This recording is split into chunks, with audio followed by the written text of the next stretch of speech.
In the inconclusive two-day fight, there were some 6,000 Confederate casualties and some 5,000 Federal, but none more important than late in the day of the 31st, when Johnston was struck in the right shoulder by a bullet.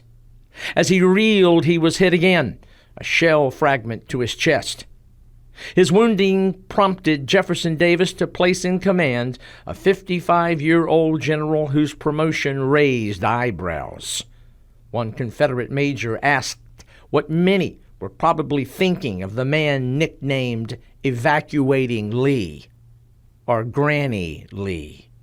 It was Major E.P. Alexander who, while riding the Richmond lines, asked a question of fellow officer Colonel Joseph Ives, who had previously served with Lee in South Carolina.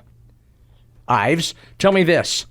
Has General Lee the audacity that is going to be required for our inferior force to meet the enemy's superior force, to take the aggressive and to run risk and stand chances?" Ives drew rein on his horse. "Alexander, if there was one man in either army, Confederate or Federal, head and shoulders above every other in audacity, it is General Lee. His name might be Audacity.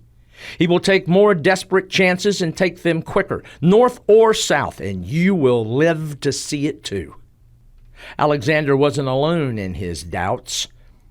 The Richmond Examiner wrote of Lee as, quote, "a general who had never fought a battle, who had a pious horror of guerrillas, and whose extreme tenderness of blood inclined him to depend exclusively on the resources of strategy," end quote. And across the way, another opinion from George McClellan himself, who said simply, "I prefer Lee to Johnston. The former is too cautious and weak under grave responsibility.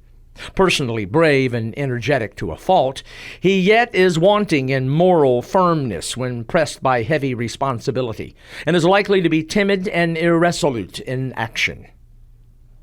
As soon as Lee assumed command, he began the acquisition of better rations and uniforms. He strengthened the officer corps. All along his 8-mile line, he ordered his men to erect better breastworks and redoubts, and they dug new trenches.